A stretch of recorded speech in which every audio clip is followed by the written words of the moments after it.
Hi guys, my name's Wayne Quinton. I just want to talk to you about house price data, why it's important to study it. People have all sorts of ideas about what happens in the housing market. People think that house prices go up more in the south than the north, or people think it crashes all the time, or house prices go up all the time. The point is, different people think different things at different times. One thing I would say is that when we're in a rising market, we forget it ever fell, and when we're in a falling market, we forget it ever goes up. And yet in reality, it does all these things. If we look at this slide with some historical data, house price data, this looks at an house back in 1964, which was worth £10,000. What this slide shows us is how this £10,000 house has increased over the years. Back in 1965, it was valued at 10,000. Now in today's market, it's valued at nearly £650,000.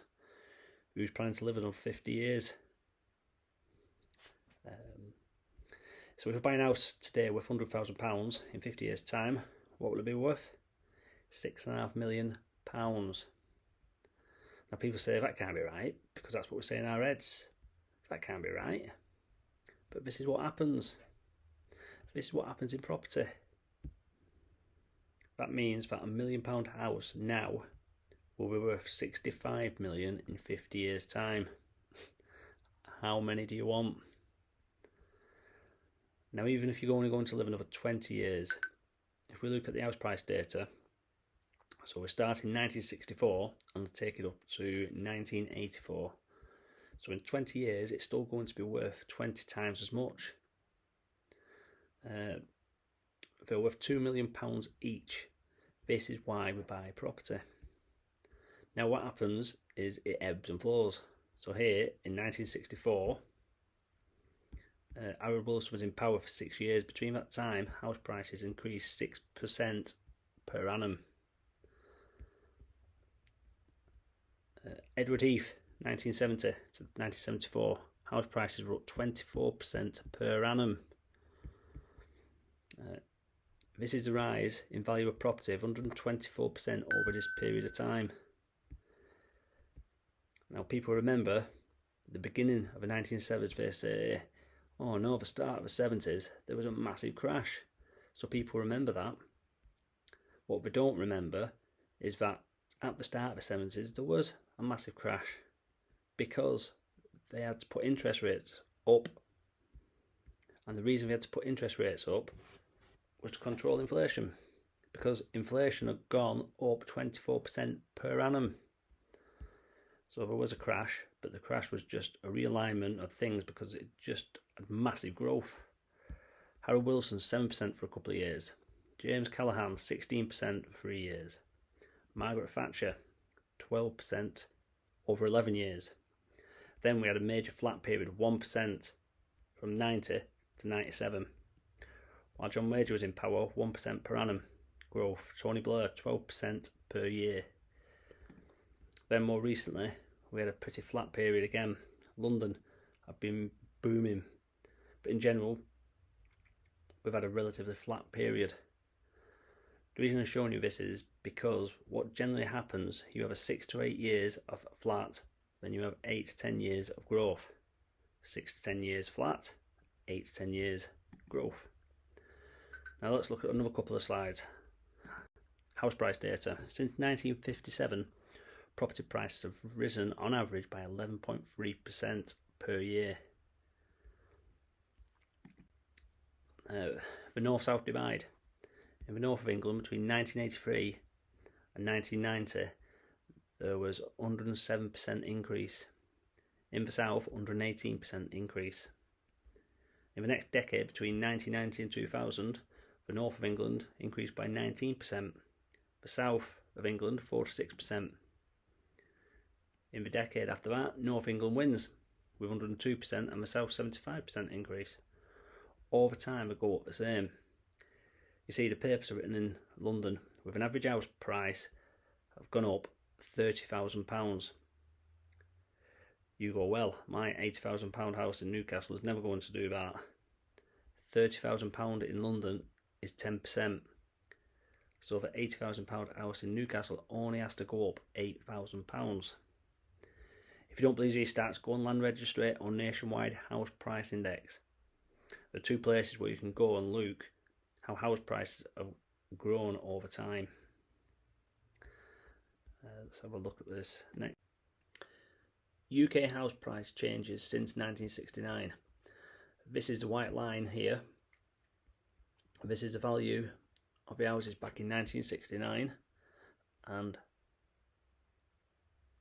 which is 3,800 back then, and up here it's 175,000 by 2010. This is what happens to house prices between that period. The black line shows a percentage of change each year in the housing market. So you can see here in the 70s, this is when inflation's really high, and so interest rates went really high. Interest rates were up 10 to 12%. Now, as an investor, that happens once every 15 years. And by the way, I don't think this will happen in the next 15 to 20 years. And if you speak to any of the people on the board of the Bank of England, they don't think so either, for various different reasons. They don't think the Bank of England base rate will go above 3%, but we can't guarantee that. No one can.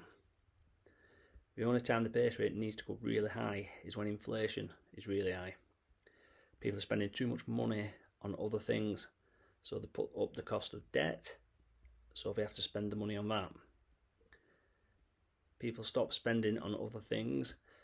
The good news is, as a landlord, it's not fun for the interest rate to be at 10%, but if inflation is high, then your property prices are going through the roof. So as long as you have a feel for this coming and you're working with the experts or other experts in the field, you get yourself on a 2 to 5 year fixed. Everyone else feels pain. You ride your way through it, and you have booming housing prices in the meantime. In that 2 year period, where the rates were up at 10%, we had 33% growth one year and 36% growth the other year. So your house, when compounded, went up 75% in value in 2 years. So I'd love for base rate to be high for a couple of years. I will get on a fixed because I see it coming. I'd be fine. I won't get the level of growth in my portfolio.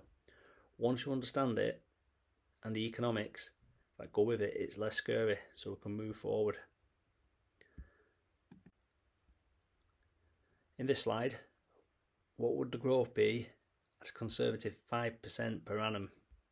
So in this slide, we're going to take the same house we've just looked at. This is the red line here. It cost 3,800 in 1969, and today's value is at 175,000.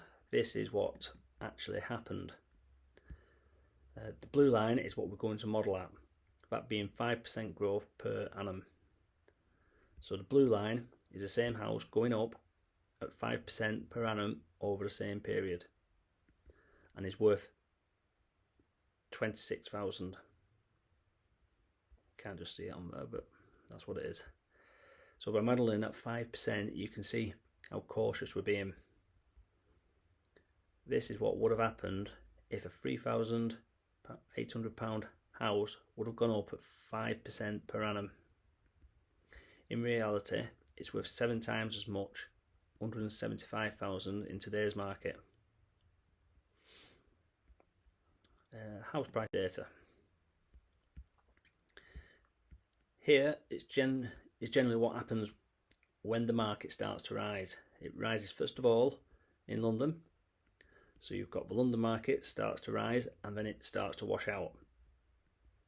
Then it washes out to the outer metropolitan of London, then to the southeast and to the southwest. So let's look at this on the chart here. Let's look at the last 7 years here. If you look here at Greater London, it's up 70.3%. The outer metropolitan, 54.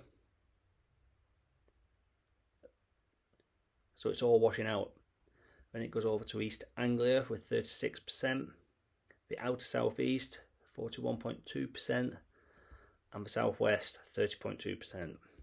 Okay, so that is how it rises first. Then it's almost down the motorway network, so it hits the towns and cities first, and then washes out in the smaller villages about a year later. Then it goes up north or into the Midlands, the East Midlands and the West Midlands. If we look at the slide, it's gone up 24.5% in West Midlands and 25.1% in East Midlands, virtually the same. Then we move up the M62 corridor, and then we move along to the northeast and then the northwest. So when you look at this pattern, it's not an exact science, but when it rises first in London, then in the Midlands about 3 years later, then we get to the M62 corridor, Manchester. I managed to go up a little bit quicker, but the 62 corridor is about 4 years later, and the north east about 5 years later. It's not an exact science, but I think I get the picture. When it pauses in London, it doesn't pause in the Midlands until about 3 years later, and it doesn't pause in Newcastle until about 5 years later. When it falls 10% in London, it doesn't fall 10% in the Midlands till 3 years later, 4 years later along the M62 corridor, and 5 years later in Newcastle. Once you start to understand the pattern, it's really powerful, because if house prices are going up at 10% in the Midlands, you can be fairly confident that a year later house price will rise along the M62 corridor about a year later. I hope this helps, and if it's useful, please subscribe, click the like button and share. Thanks for watching.